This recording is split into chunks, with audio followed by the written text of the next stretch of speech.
The People's Choice Podcast Awards are back, and nominations are open until July 31st, 2025. You can support this great event and Makeshift Stories by visiting podcastawards.com, registering, and voting for us in the fiction or storyteller categories.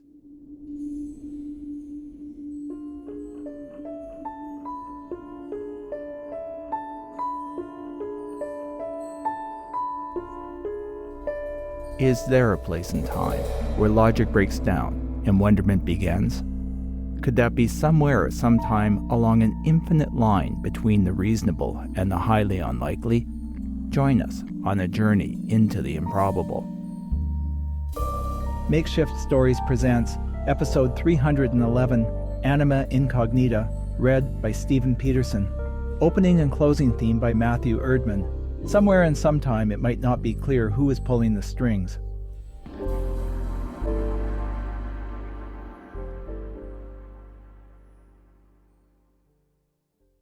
The sun was just poking above the rolling eastern hills as I walked outside. After the first few steps, I cursed myself for wearing trainers. They had already soaked through with dew from the weeds, which were masquerading as a lawn. They'd probably be dry by the time I got to Calgary, the new capital. However, at my age, I hated having cold feet. Boots would have been more practical, but with my gout acting up, boots or shoes were not an option. I was lucky to get my swollen big toe into anything at all. Aside from the dew, it was a perfect late spring morning. The windmills on the edge of the property lay idle in the unusually calm air. I shifted my pack to my other shoulder to take the weight off my compromised right foot and continued hobbling toward my hacked-together old quad. I hadn't been anywhere near the capital in close to 40 years. Had it really been 40 years since my closest friend Gabriel left? When the economic zones emerged from the financial collapse of the old nation-states, Gabriel had embraced the new reality. I, on the other hand, had run from it, choosing to cloister myself away on the eastern slopes of the Rockies in my parents' summer cabin. But I wasn't alone. In the chaos of transition, many of us went to ground, set up shop and shut ourselves off, waiting for more stable times to come. I wouldn't be leaving today either if it hadn't been for that faulty charge controller in the electrical system. Yesterday, I was forced to go to town to pick up a replacement, and accidentally saw a video of Gabriel on a newsfeed. That moment burned into my mind. "You okay?" The woman who ran the 24/7 convenience and charge store asked. When did Gabriel Rivera become head of the Great Plains Economic Zone? I gaped at the screen behind the cash, sandwiched between the vape fluid, memory cards, and batteries. "Have you been hiding under a rock, mister? 20 years at least, maybe more. Who cares? Nothing ever changes." A caption running across the bottom of the wall screen caught my eye. President Rivera signs agreement designating remote area of the eastern slopes an industrial zone. A map appeared outlining the Belly River region. My cabin was in the middle of it. Stunned, I watched my old friend smile, enthusiastically shaking the hands of some suits. Sure, I was shocked and upset, but there was something in Gabriel's mannerisms, something that had never been there before, at least when he and I had been best friends. As a teen, he had spent most of his summers at the cabin. It had been his favorite place on the planet. "Can I buy online time?" I asked the clerk. She made me pay for an hour up front, then led me to a back room with a terminal, the 24/7 rented to off-gridders like me. I searched my wallet and located a scrap of brittle folded paper that had been there for decades. To my surprise, the address scribbled on it worked. A circle chased its tail for far too long before Gabriel appeared, background blurred. "How did you get this address?" he demanded, his eyes darting briefly to one side as if someone had whispered something. "Oh, right. It's you, Shane," he said, expression changing from irritation to recognition. I forgot that I gave you my private contact." "How are you, my dear old friend? It's been, His eyes darted to the side again. 39 years. Where are you these days? Closer to 40, I corrected. I'm still in Belly River at the old cabin. Same place I was when you took off. Same place you and I both hung out as kids. Same place that industrial zone you announce is going to be developed. Gabriel stared blankly into the camera, saying nothing. Had he forgotten? I saw your announcement, I explained. Are you okay? Turning Belly River into an open pit mine isn't something I'd expect you to agree to. Gabriel tilted his head. Oh, of course, sure. He hesitated, eyes darting again. Then he came to some sort of decision. You know what? It would be great to see you, hang out, share old stories, and catch up, he suggested, sidestepping my question.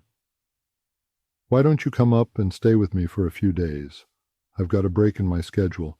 I'm sending you an address. See you there the day after tomorrow. The connection ended. That had been a day ago. The quad showed a full charge. Ignoring my wet feet, I looked around, took a breath of fresh air, unplugged, and pulled out on the old forestry road that eventually connected to the expressway north. The old ATV kicked up a dusty contrail as I wove down the switchbacks, our odd conversation swirling in my mind.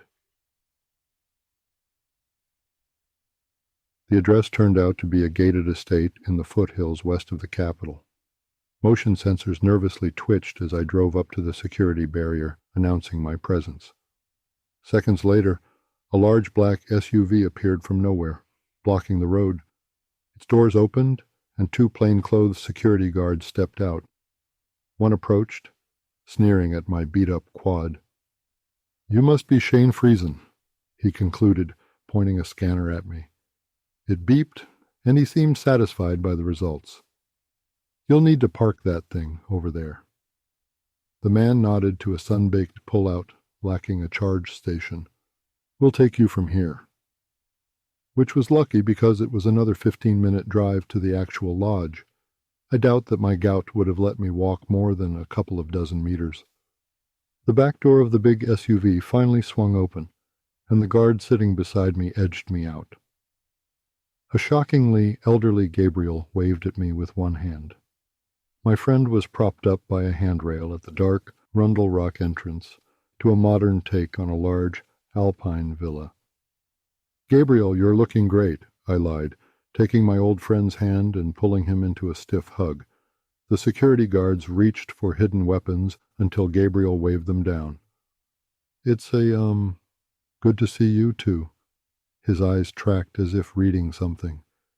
Shane, it's been too long. Come on in. He ushered me through the main entrance into a cavernous lobby where we sat on expansive modernist lounge chairs facing ceiling-to-floor augmented windows with color-saturated postcard views of the mountains overlaid with ads. Turn that crap off, Gabriel demanded. A young man wearing a sweater sporting the lodge logo scurried nervously off. The ad overlays vanished, leaving a clear view without filters or enhancements.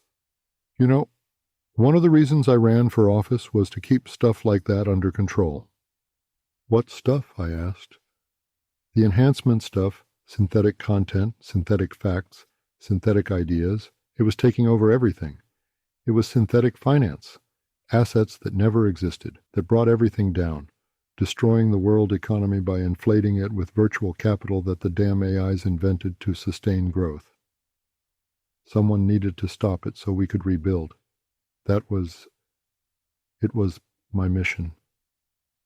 His face subtly flinched, so fast that if I hadn't been concentrating, I would have missed it. It's... Never mind. Gabriel dismissed. I turned away and looked out the windows to give Gabriel time to compose his thoughts. Reflected in the glass, two old men sat together, wondering what to say next. Why? I blurted out after a tense silence. Of all the places on the eastern slopes, why the Belly River region? Gabriel gazed out the windows past our reflections. Real assets for real prosperity, he chanted after a moment. It was the slogan of the current zone administration, his administration. The citizens are getting frustrated with the lack of progress.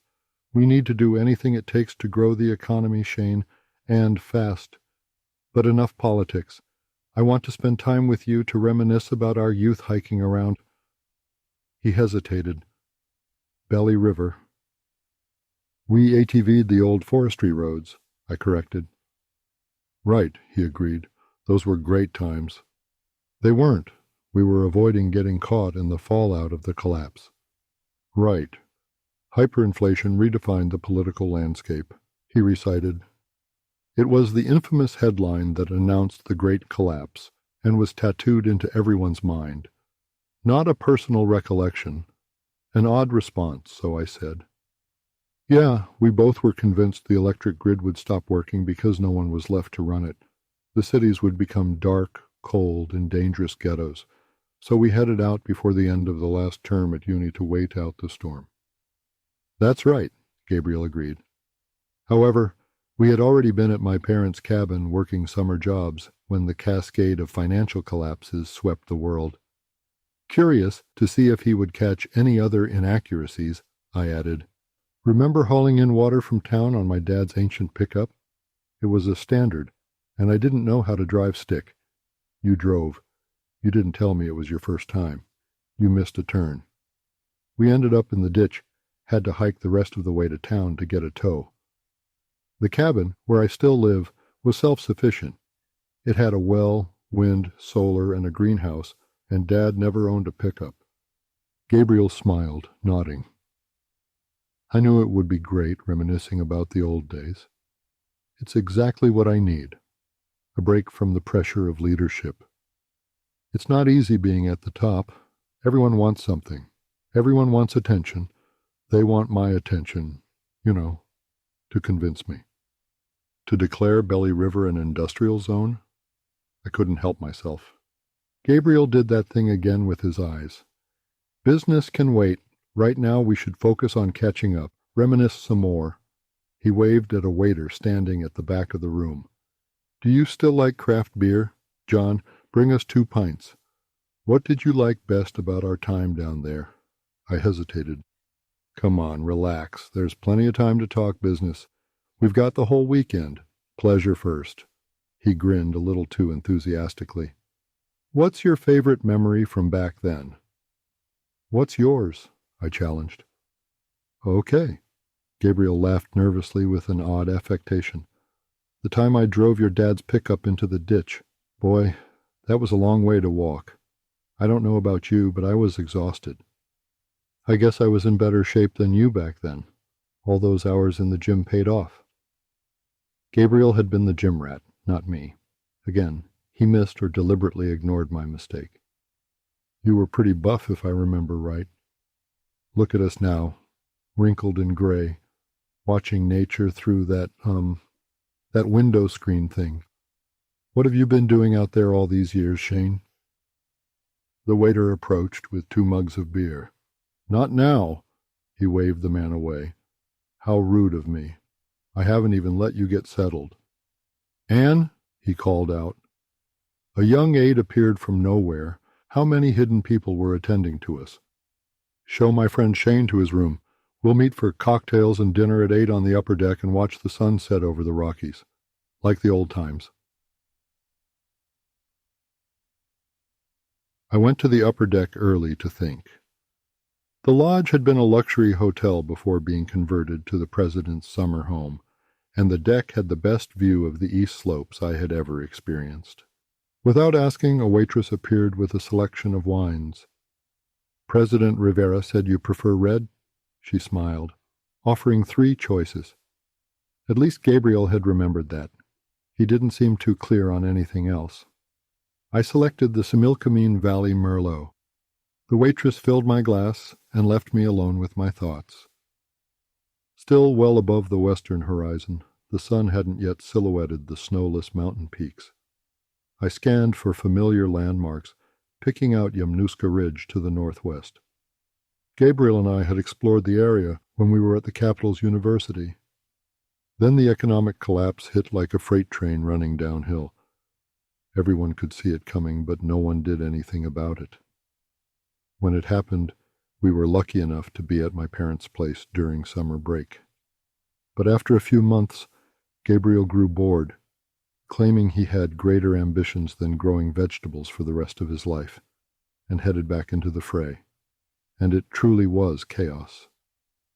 Until the new borders were established, the highways were jammed with people constantly drifting from region to region, seeking jobs and stability, neither of which existed. "Shane," Gabriel called, bringing me back to the present. "You're always early," he accused. In truth, I had rarely been anything but late. He slipped into the chair across from me, glass of wine already in hand, draining it in a single gulp. Another glass appeared as a gaggle of waiters and bussers descended on the table.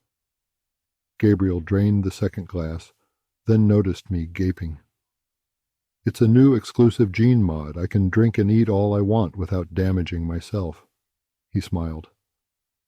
"One of the perks of power, I get all the latest medical advances." Dinner arrived quickly, a carnivore's delight dressed up as haute cuisine. I have always been a vegetarian. He should have known that. I nibbled at the side dishes as Gabriel quizzed me between mouthfuls.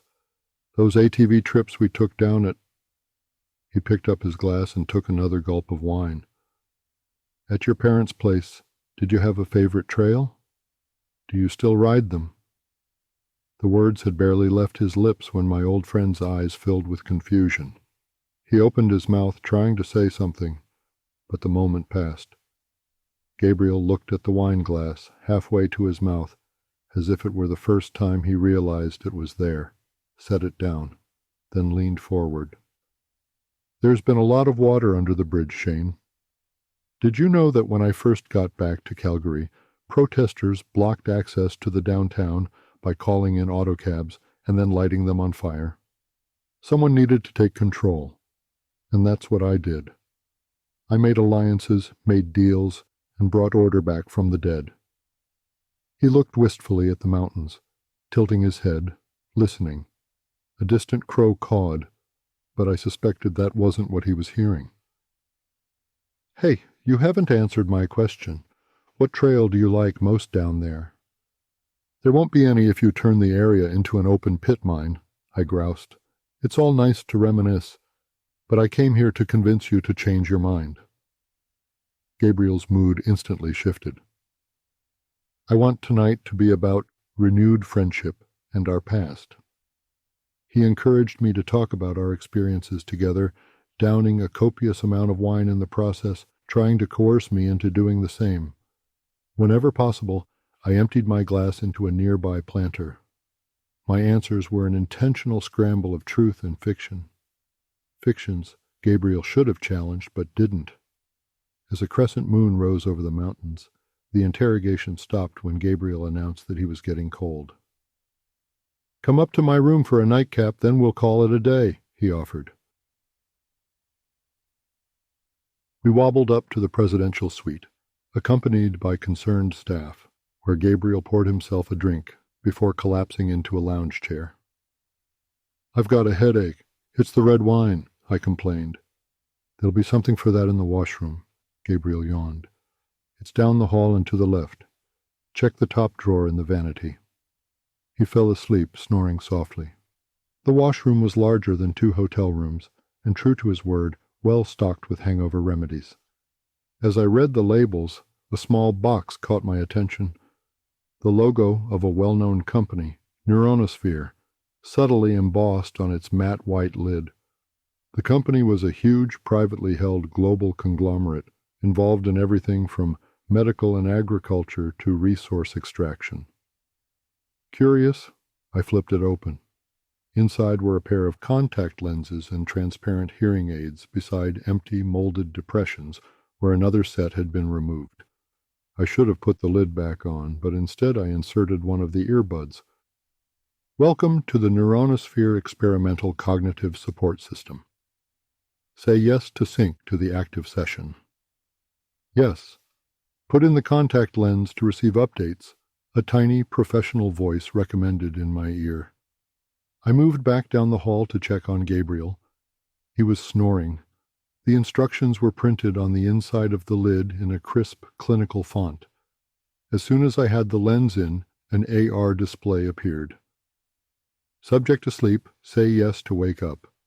No. The counselor interface will remain in observation mode. Welcome, doctor.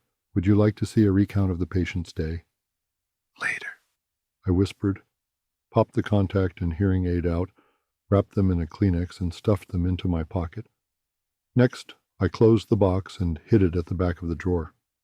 Then I left, hoping my theft wouldn't be discovered until I figured out what was going on.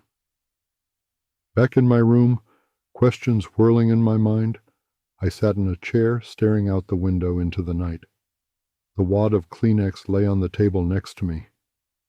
Part of me wanted to make excuses in the morning and leave. The other part wanted to put the tiny AR devices back in. The darkness beyond the glass offered no assistance or guiding wisdom. You're here to protect your home, I finally reminded myself and reluctantly unwrapped the Kleenex. With the aids back in, I tried, recount the patient's day. Briefly, emotional cues, conversation prompts, people's names and faces, including mine, and even memory hints scrolled past before being replaced by an analysis. Usage in line with the patient's projected disease progression. What disease? Password required, the interface stated flatly. The strong black coffee helped me wake up. Based on the previous night, the lodge's kitchen had prepared bacon, eggs, sausage, and hash browns, a perfect hangover breakfast, although I didn't have one. The president will meet you in front of the lodge when you are done, Mr. Friesen, a waiter informed me.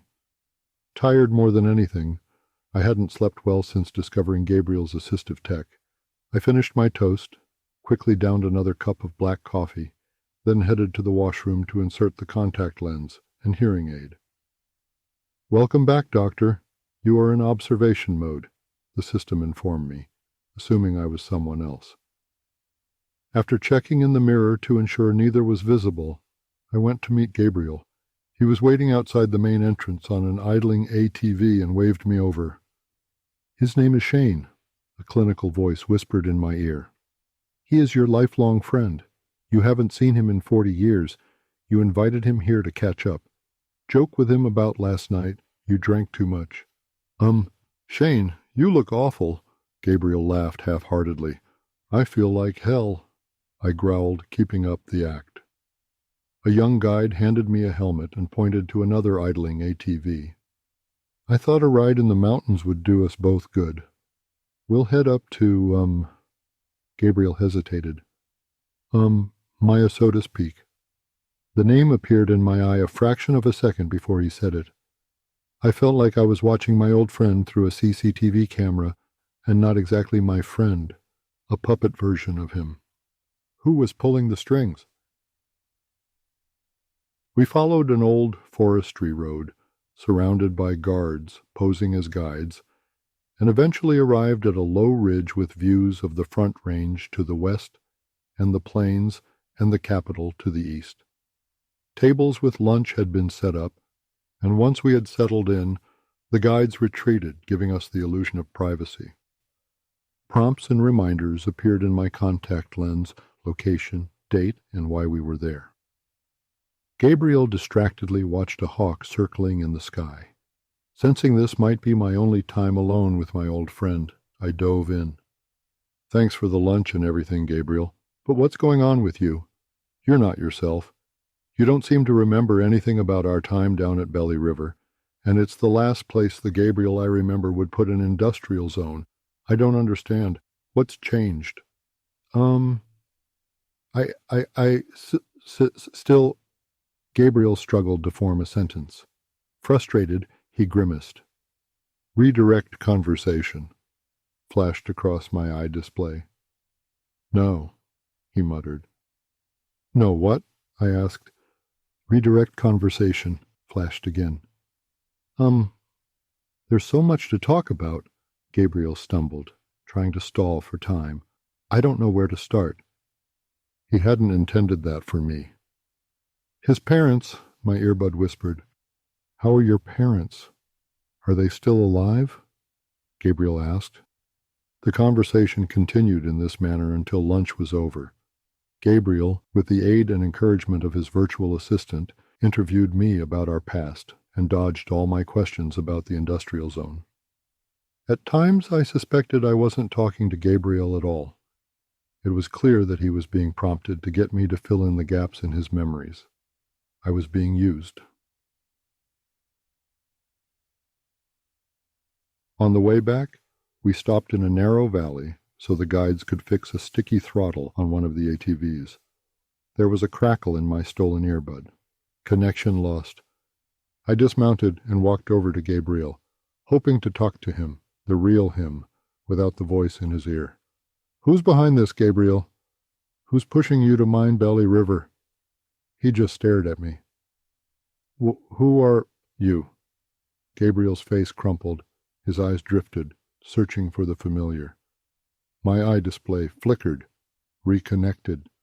The whisper in my ear returned. System back online.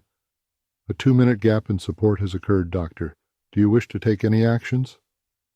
Gabriel appeared unaware of what had happened. We're ready, one of the guides informed us. She listened to something in her ear. The president is needed at a meeting. We'll have to cut this short and go straight back to the lodge. As soon as we arrived, Gabriel was whisked away by aides. Mr. Friesen, a burly man wearing a government lanyard strung around his neck, approached. Please, if you will follow me. It wasn't a request. The man led me to a side entrance and down a narrow hall in the staff area of the building to a windowless office with white walls, humming fluorescent lights, and asked me to wait there, then closed the door with a click. I waited until I thought no one was around and tried to leave, but was interrupted by a woman in her 50s who came through the door before I got to it. Thanks for waiting.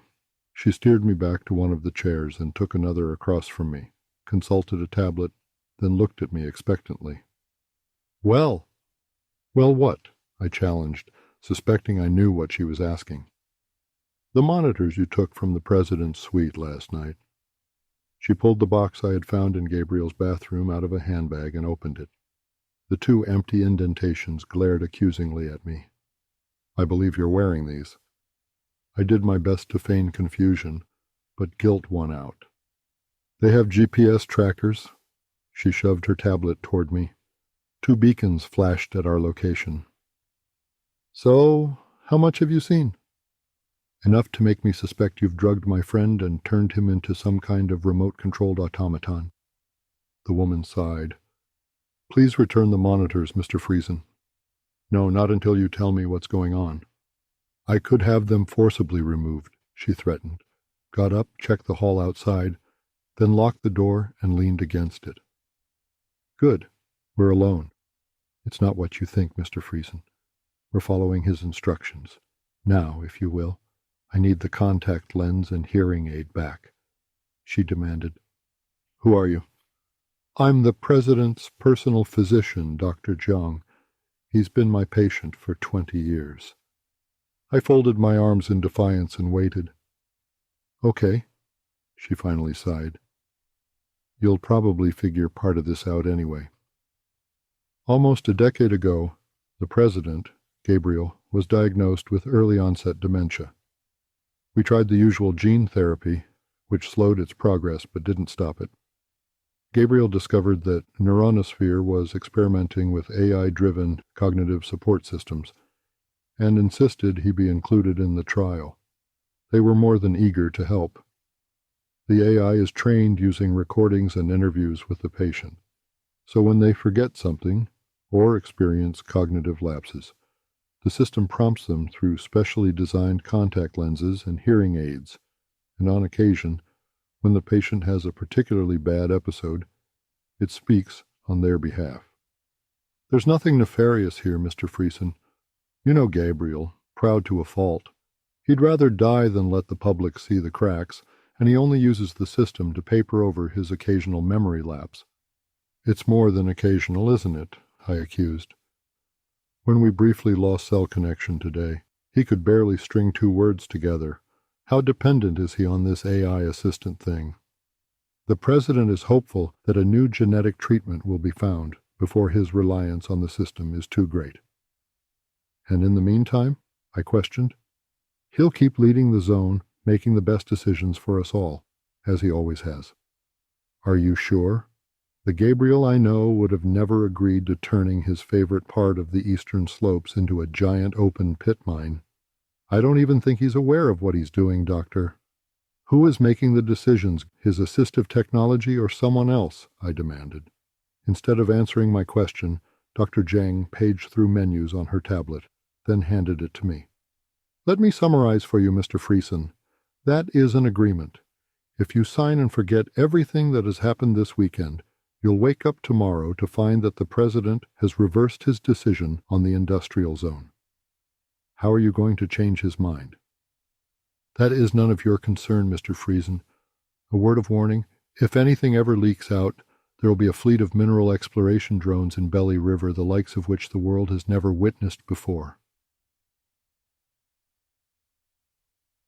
The 24/7 was empty, except for the owner's daughter and me.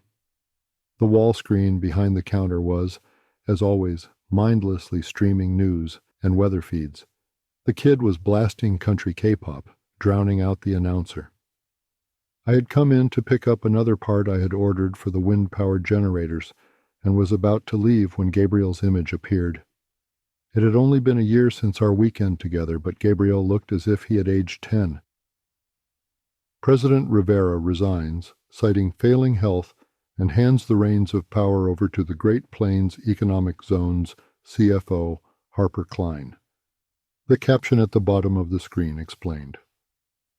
Gabriel smiled vacantly as he shook a woman's hand, at least 5 years his senior. The woman turned to the camera, her expression not matching her smile.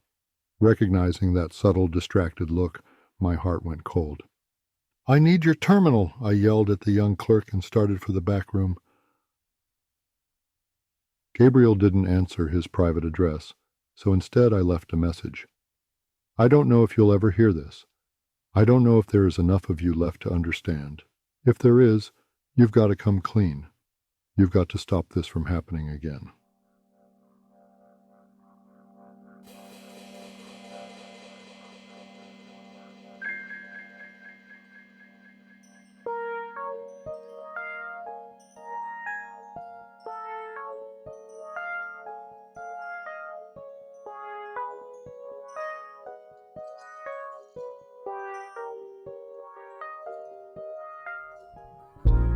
If you enjoyed this story, please share it with your friends or leave a rating and review on your favorite podcast platform. Your support helps new listeners find us and keeps the podcast going. If you'd like to connect with us, please email makeshiftstories@gmail.com or visit our website at makeshiftstories.com. Makeshift Stories is released in the first week of each month. This month's story was written by Vern Hume, aka Alan V. Hare, and read by Stephen Peterson. Opening and closing themes were composed and recorded by Matthew Erdman. Audio production and editing by Vicada Studios. Makeshift Stories is released under a Creative Commons non-commercial, attribution, no derivative license.